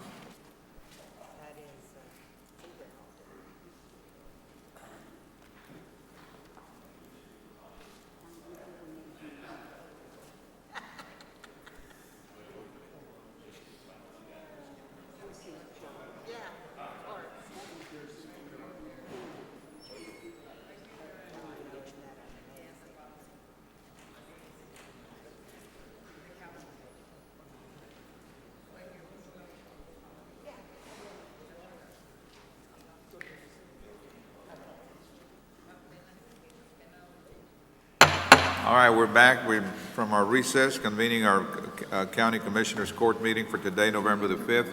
Mr. Travers, you wanted to make a statement, sir? We're still on the issue of the holidays. Thank you, Judge. Many years ago, not too many years out of college, I had a position as a payroll supervisor for a General Electric plant, a large one. One of the first things I had to do was get thoroughly familiar with federal wage hour law and with union contracts. And every worker was entitled to the highest amount of he could receive under either. Now, I know there have been many changes in federal wage hour laws, and I'm certainly not currently familiar. But I would be concerned that an employee who worked on a holiday under federal wage hour law might be entitled to double time pay, whether you like it or not, if they choose to proceed it. This may no longer be the case. I just wanted to raise a question. All right, thank you. you. I know we have a motion and a second and made by Commissioner Palacios. But can you repeat that now that the entire court is here, sir? Yeah, it's on record, the same motion. The same as last year? Victor? No. The motion was to consider the proposed number of holidays, the exception being that 3 of those would be required to have services available to the public. And I believe we had a second, and I wanted to call Victor, our lawyer, because I believe your comments earlier when we were in recess were that it would not be legally possible to have skeleton crews on our present policy. Anytime, let me say something, anytime somebody works on holidays, you gotta be paid double time, not comp time. That's what I do. Well, Judge, just so that I'm clear for the record, I don't know whether it would be legal at this time. We haven't had an opportunity to research the particular issue that was brought up. I don't disagree with Mr. Crane. I think that there's likely some statutory provision that would allow for comp time. What I will mention is that, as the commissioners are aware, because Mercedes, the civil service attorney, and myself spoke with many of you or your representatives today, we are in the process of merging our civil service commission rules and our personnel policy manual. In doing so, obviously, we've become intimately aware of a lot of the rules and provisions as it relates to annual leave, holidays, and whatnot. I don't know that we have anything in existence right now that would accommodate a skeleton crew type scenario. I think it's certainly opens up the opportunity for discussion in the future, and in particular when we're in the process of amending our rules, that we might be able to address it in that context. That's certainly something that I can state clear for the record. Where does the when you do something, it becomes not necessarily covered by rule, but the practice that the county has followed for a number of years has been comp time is different than a holiday. On a holiday, you get double time, like Commissioner Flores mentioned. On comp time, you get 1.5 times. It depends, Commissioner, on the type of employee that we're talking about. We have both exempt civil service employees and non-exempt civil service employees, and it applies differently for each of those employees. And as I'm stating, we don't have that structure to address how a skeleton crew scenario might play out with the different types of employees we have. That's not even to discuss how and who would designate who the employees would be that would stay and who would be out. We just don't have that in our rules at this time. We certainly could consider that type of proposal in the development of our rules as we are working on merging them at this time. We would be concerned about implementing that type of policy at this moment without our rules as they exist at this time being able to address those particular concerns. If there's a legal question, then I will withdraw my motion. Yes, sir. Okay? For the sake of complying with the policy. You withdraw your second? Any other questions, Commissioner? I guess we'll just All right, stick to the... motion and a second have been withdrawn then. Do I hear any other motions? My motion would be to keep what we did last year. For 2013. Which is 14 days, leaving out Columbus Day. Is there a second to that motion? 14. Yeah, Without Columbus? Okay. 14. It's 14 days. Is there a second to that motion? That's 14. Well, I'm going to go. I'll second. All right. We have a motion. Very good, Commissioner. Those in favor of the motion as made and seconded indicate by saying aye. Aye. Aye. Those against, same sign. Aye. Motion carries unanimously. Thank you, Judge Commissioners. The next item is Mr. Olivares. Go ahead, Baldi. That it? Yes, sir. And the next item is Mr. Olivares with the Health and Human Services Department. Morning, Judge, Commissioners. This is Eddie Olivares, Hidalgo County Health and Human Service Department under Section 8A. First item is consideration and approval of a contract for outstationed assigned specialists in healthcare facilities. This is through our indigent care program where we have our eligibility specialists that are stationed at the following hospitals: Not Medical, Mission Hospital, Rio Grande Regional, McAllen Hospitals, and its various universal health partners and doctors' hospitals, sir. And that's just an ongoing thing that we have a service that we provide indigent care assessments there at the hospitals to the people who are there during their treatment. You need action? Move for approval. Second. Those in favor say aye. Aye. Aye. Motion carries. The next item, sir, is pursuant to Texas Local Code, Section 157.903, requesting approval of indemnification of uncollectible fee in the amount of $5. There was an error given out in change by one of our staff in one of our clinics, an error of $5, sir, but we have to go through the procedures in accordance to the auditor's office to get that back in line. So requesting item 1 and 2, sir. Move for approval. Second. Those in favor say aye. Aye. Aye. Motion carries. Will that be for item 2 also, sir? 1 and 2? Yes. Yes. Okay. Thank you, sir.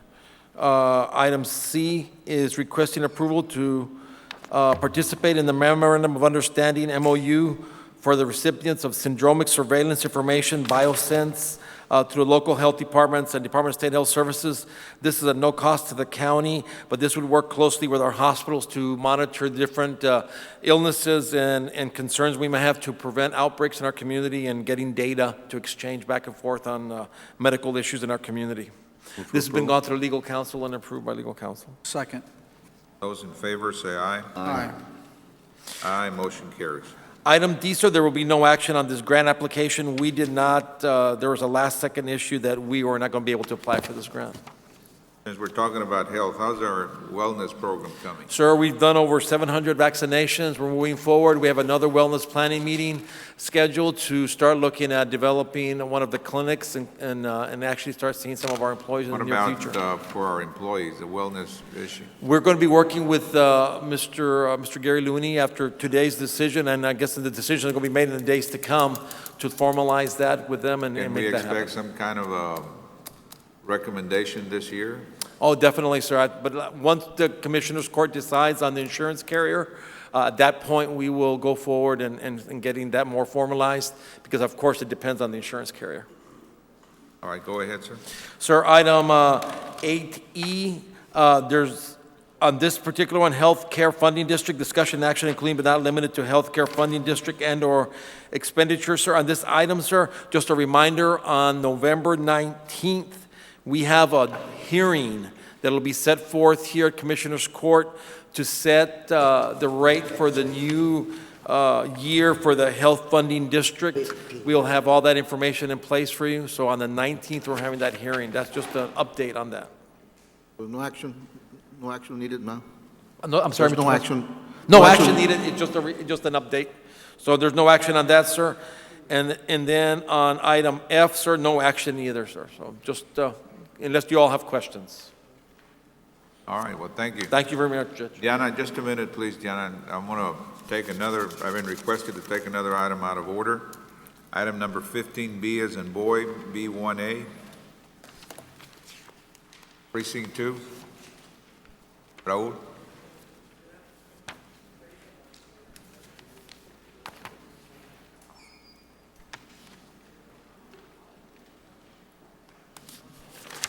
Which one is that?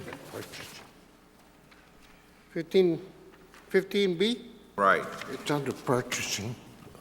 It is under purchasing, but it's your precinct, that's what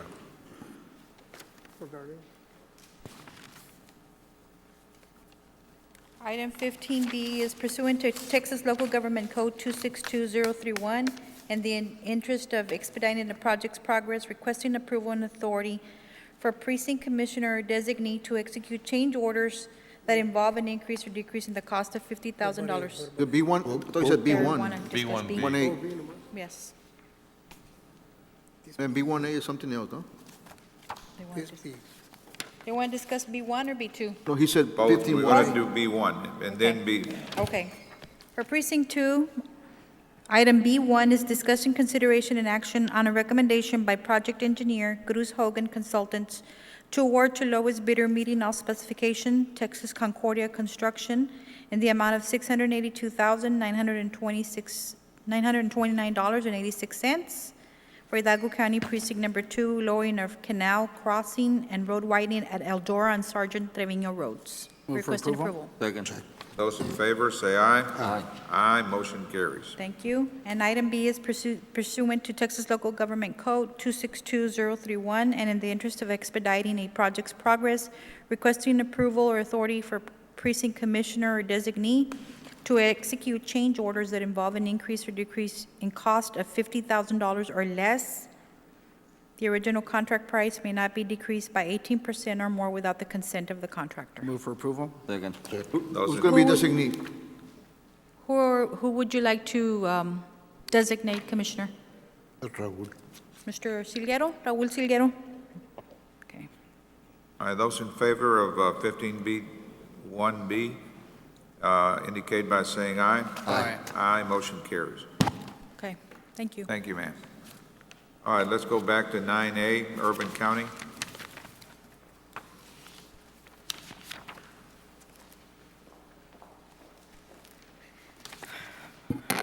Good morning, Judge Commissioners. Our first item on the agenda is requesting exemption from competitive bidding requirements under Texas Local Government Code 262.024. Move for approval. Second. Those in favor, say aye. Aye. Aye, motion carries. 9A2 is a presentation of the scoring grid for the purposes of ranking. This is for a project in Precinct 1, street improvements. The three firms that were ranked were Lefevre Environmental and Management Consultants with a grade of 90.33, Hinojosa Engineering with a grade of 89.67, and R.E. Garcia with a grade of 82. Would you like to rank them in that order? Move for approval. Second. Those in favor, say aye. Aye. Aye, motion carries. Item A3 is authority to negotiate a professional engineering service contract with the highest-ranked firm of Lefevre Environmental. Move for approval. Second. Those in favor, say aye. Aye. Aye, motion carries. Item B is on a request on behalf of the City of Mercedes requesting the authority to negotiate to purchase tables and chairs for the children's area at the library. This purchase will be made from a Library Interiors Texas Contract 414-2.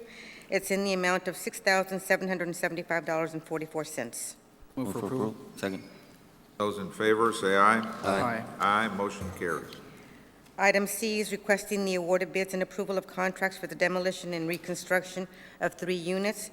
2 units in the, will be one in the city of Edcouch, one in Mercedes, and 1 unit, I'm sorry, this is 4 units. 2 units in Edcouch, 1 unit in Mercedes, and 1 unit in the city of San Juan.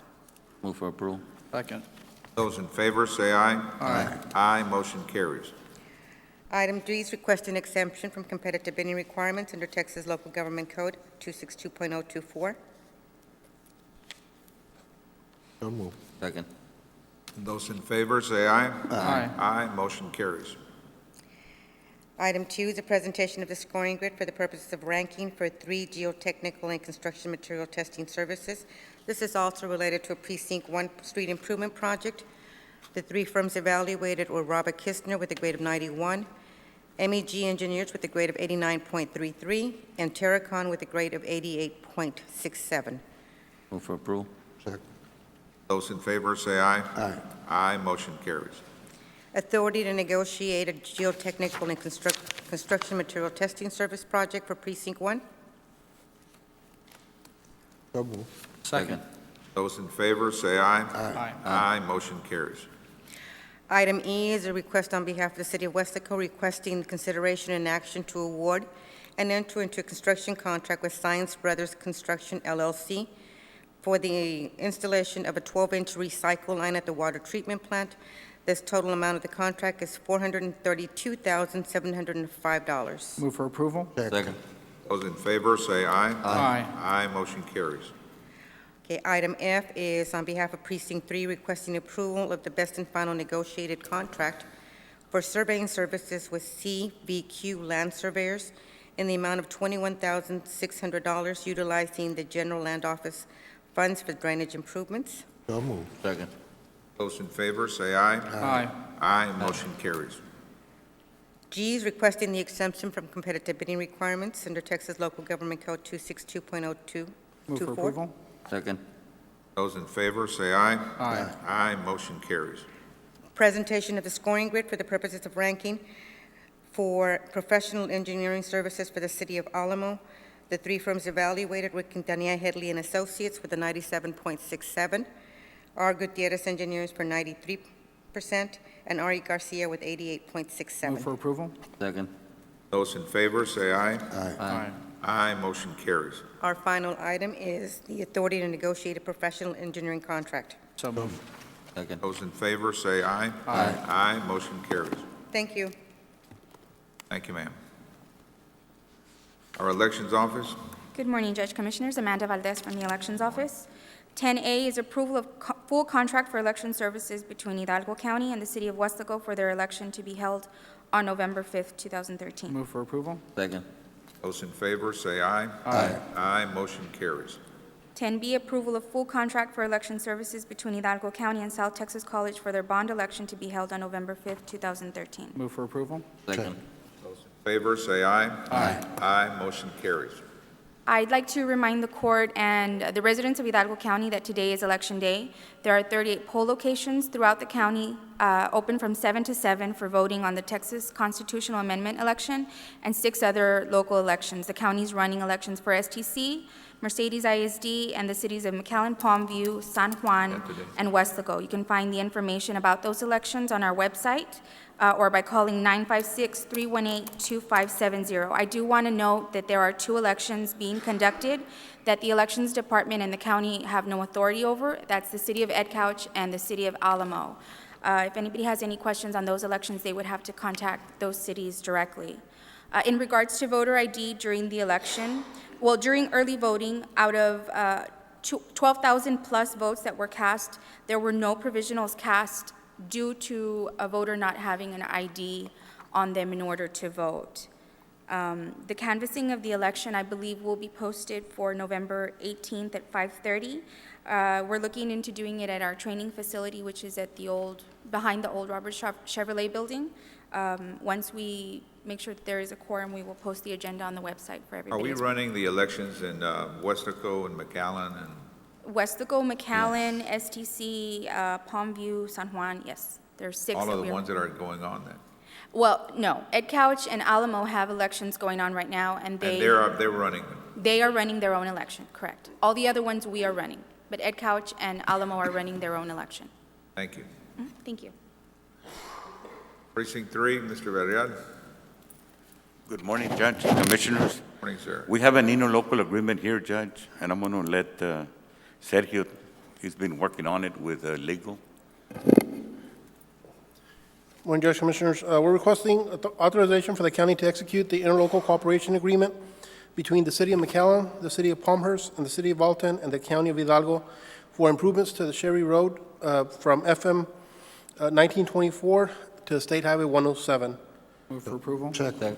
Judge, we had a couple of comments, concerns regarding this item. One was the funding. There was no funding information provided. We'll be bringing the appropriation on for next week, so we're requesting to get approved subject to funding. Okay. Subject to funding. Right, and the other issue was that the interlocal talks about reimbursement based on an estimated amount. And so we were wondering if it's more or less, who is going to bear the additional cost if it's more. But I think that I talked to the precinct and the engineer, and they're saying that it is going to be based on that amount. It's a hard amount, basically. Correct. That's a hard amount. As far as the participation from the other entities, it's a hard amount. The county will be responsible for any overages, and if there's any underages, we will keep the difference. Okay, all right. I just want to, for the record, to state that. All right, That thank to you. accommodate that new high school, Mingo? Yes, sir. We have a motion and a second to approve.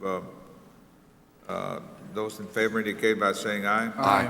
Aye, motion carries. Item 11A2 will be acceptance and approval of the interlocal cooperation agreement, the project, the Sherry Road project.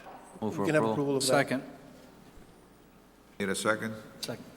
Those in favor, say aye. Aye. Aye, motion carries. Thank you, Judge, Commissioners. Our Head Start program?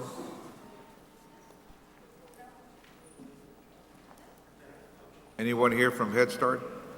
It's I think it's on the appointment from precinct 2. Appointment for precinct 2, no? Commissioner, you decided who you're going to appoint? No, I told you that. Okay, so no action? No action. All right. Item 13. Item number 13B. Morning, Judge, Commissioners. Joe Ochoa, Precinct 4 right-of-way. Item 13B, consideration and approval to purchase a certain tract of land, also known as Parcel 9, for the Trenton Drainage Project. This is for a 1.2-acre tract in the amount of $24,103. It is an urban county project. We're using GLO funding. Move for approval. Second. Those in favor, say aye. Aye. Aye, motion carries. Thank you. Item 14, Morning, Judge, Commissioners. Sergio Cruz, 14A1. Department of Budget Management. 14A1 is approval of certification of revenues as certified by the county auditor and appropriation of those funds in the amount of $1,455,877. Move Move for approval. What are we doing here? This is for the purchase of heavy equipment for Precinct 1. Oh, is that related to B? Yes, it's A and B. Yes, sir. So we're purchasing equipment then? Right. Correct, sir. All right, those in favor, say aye. Aye. Aye, motion carries. Item 2 is approval certification of revenues as certified by the county auditor A&B? from the proceeds. Yes, it included, the prior item included both items A and B. Item Those in 14A2. favor? Aye. Those in favor? Go ahead.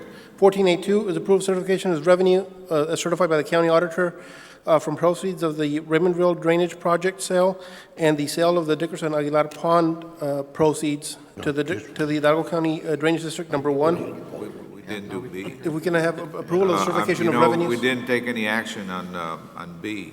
Yeah, that was A and B. Oh, you did it for both? Yes, sir. I Right, requested okay, action I'm for both sorry. A and B. All right, go ahead. I guess on this item, if I can have approval of item A by itself, which is the approval of the certification of revenues. If I can Have a have action motion. on that. Move for approval.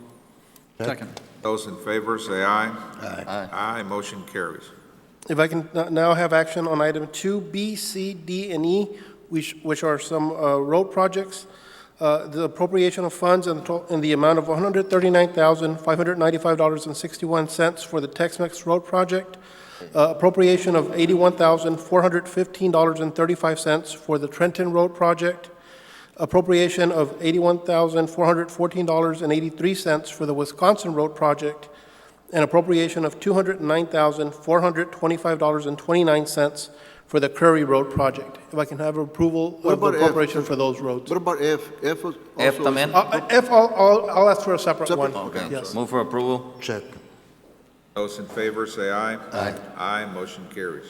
And on item F, I'm requesting approval of the appropriation in the amount of $9,803.44 for the Len San Manuel Emergency Facility Project, which is for geotechnical services. Move for approval.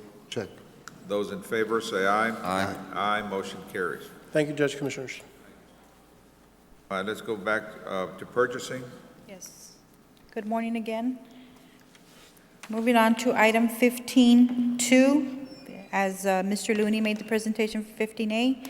15.2 is acceptance and approval of amendment number 3 for AIAB 141-1997 form of agreement with Alcocer Garcia for the remodel of the existing old administration building, first and second floor, to reflect the removal of a facility to house county commissioners' court chambers construction, the revision to construct the county commissioners' court and/or office spaces for public relations office, and to revise the cost estimates. Move for Requesting approval. The approval. agreement was not attached, or the amendment was not We attached. received approval yesterday from Ms. Josie, and it's been attached to the agenda. How much money is involved? We're reducing the cost of the original amount to $3,375,000, which reduces the architectural fees to $253,141.50. No, but how much are we amending to pay the Alcocer people? How much more are we paying? $18,000. 18,000? Yes, sir. That's a lump sum amount. That's in addition to what the contract originally was? Yes, sir. That's correct. The reduction, 18,000? I'm sorry? A reduction of 18,000? No, not this. No. Reducing it to Additional. 18,000? No, it doesn't. It doesn't reduce it. It's an addition. It's an increase. An increase? Okay. Yes. All right. So move. Second. Those in favor say aye. Aye. Aye, motion carries. Moving on to item C3 for Precinct 3, approval of closing documents for the sale of real property to Dr. Sonia Trevino and authority for the county judge to execute same for 1.4-acre tract of land being all of lots 1 through 9 and former alley lying east lots 1, 2, 3, west of lots 4 through 9, block 212, the original town site of Mission, Texas, according to the map or plat therefore recorded in Volume 0, page 49, map records, Hidalgo County, according to the warranty deed record in Volume 2095, page 903, and warranty deed recorded under County Clerk's document number 361,424, official records, Hidalgo County, Texas. The closing documents were not attached. Are they attached now, or? No, they're in my possession. Mr. Crane was They're on my desk right now. finalizing the documents. Mr. Crane was finalizing the documents. Everything's in place. Everything's in order. Move for approval. Check. We'll provide you a Those in favor copy. say aye. Once you get it from him, you're going to attach it? Yes, sir. Aye. As soon as I receive it from him, I'll send it Aye, over. okay, motion carries unanimously. Item D4.1 is approval of a clarification on A1 40857 Commissioners Court agenda of 10/2/2013, not 2014, as stated on the agenda, to include subcontractor's letter to supplemental agreement number 2 for work authorization number 1 pursuant to Article 14 to engage the services of a subcontractor Rod Surveying to increase amount to $20,020 for current contract with LNG Consulting Engineer for job-specific project FM 1925 from Kenyon Road to FM 907 Alamo for Hidalgo County Precinct 4. Move for approval. Check. Those in favor say aye. Aye. Aye, motion carries. Next item, number 2, is presentation for discussion, consideration, acceptance of approval for county judge to execute North Alamo Water Supply Corp. Service agreement for the installation of a water meter for Hidalgo County Precinct Number 4, former Restitution Center building on M Road project in Edinburgh, Texas. Move for There's approval. an issue with funding here on this one, Judge, also. Sufficient funding is not in place for this item. Need a second? For the water meter for the M Road project. Is there a second? We'll go ahead and prepare an emergency transfer for that, sir. We'll prepare it this afternoon. An Emergency this transfer. afternoon. Sergio, also there needs to be a reconciliation of the hours because there's a new phase being implemented and some of the hours We're talking are, about the next item. I'm sorry, Correct? 15E. Which one are we on? We're on D2. We're on D2, on the M Road project, correct? We're on the M Road project, sir. Yeah, that should be. Oh, you're there in should be precinct no 2 still? publication on that. I'm sorry? Are you in precinct 2 still? Am I- I'm sorry, precinct 4? I'm precinct Okay, 4, I'm yes. sorry, I'm sorry. I Okay. apologize. It's been approved? No, we haven't voted on it. Okay. I need a second. Move for approval. Check. Those in favor, say aye. It is subject to Aye, funding. motion carries. Yeah, no, I was jumping ahead. I'm sorry. Thank you. Our next item is for the IT department, and Mr. Renan is available. It's a discussion, consideration, and approval of Amendment Number 5 with Texas Conference of Urban Counties to extend term and revise anticipated payment schedule for fiscal year 2014 for the integration of the Justice System Court Administration System. B is requesting approval to execute an end-user and professional service license agreement with Tyler Technologies. And C is requesting approval to execute an amended restated implementation plan for Phase 1 and 2 with Tyler Technologies. Move for approval. And that's the one where we had an That issue with A, the B, and C? funding. A, B, and C. And I think, Sergio, you said you're gonna have an As far as emergency? on the funding for this one we won't be able to do via emergency transfer. We'll require an appropriation from the Justice Technology Fund. We will bring that appropriation on next week. However, as far as funding is concerned, we do have enough funding for this project. We have a total of $785,000 available. We will bring that appropriation on next week. We have it approved subject to funding. We also had an issue with the number of hours because we sort of implemented Phase 3, which is part of what was already approved for Phase 1 and 2. No. No, Phase 3 is a brand-new phase with a brand-new set of hours. As far as the hours, for 1 and 2, they're the same hours. We've already checked into that. We saw your concern. We had that question clarified before we posted the item. The Phase 3 hours are brand new to the project. We're just requesting the authority to declare Phase 3 open and move forward and once we obtain the funding. Yeah, all right, thank you. All right, we have a motion to approve A, B, and C, and need a second? Second. Those in favor, say aye. Aye. Aye, motion carries. Thank you. Next item is for facilities management. We're requesting approval of the following claims or invoices with authority for the county treasurer to issue payment after review, audit, and processing. There is a listing of 3 invoices for Welding House Incorporated for a total of $45.56. Move for approval. Check. Those in favor, say aye. Aye. Aye, motion carries. Item F2 is acceptance and approval to award option 1 of the proposal received in the amount of $31,821.38 from Herrera & Hunt, awarded job order contractor through Hidalgo County's participation with Choice Facilities Partners for the project titled Hidalgo County Facilities Management Sewer Line Repairs at the Health Department Central Office. This is for the sewer line that broke at the Health Department located here in 25th Street on Edinburgh, where Mr. Olivares is housed. And we received this proposal, and we're requesting approval. Move for approval. Check. Those in favor, say aye. Aye. Aye, motion carries. Thank you. And the final item is G1. It's acceptance and approval of the final construction contract documents awarded by Commissioners Court on 10/15/13 with Herrera & Hunt in the amount of $259,498 for the project titled Hidalgo County Sheriff's Office Facility Modifications to incorporate Motorola and 911 equipment. Move for approval. Check. Those in favor, say aye. Aye, motion carries. Thank you very much.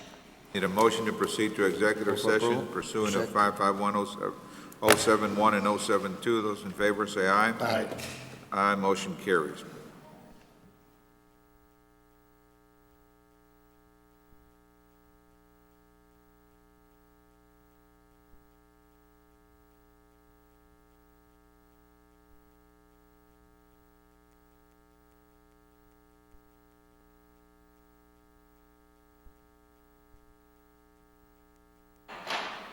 Back in open session for our November 5th Commissioners Court meeting. Mr. Guerra.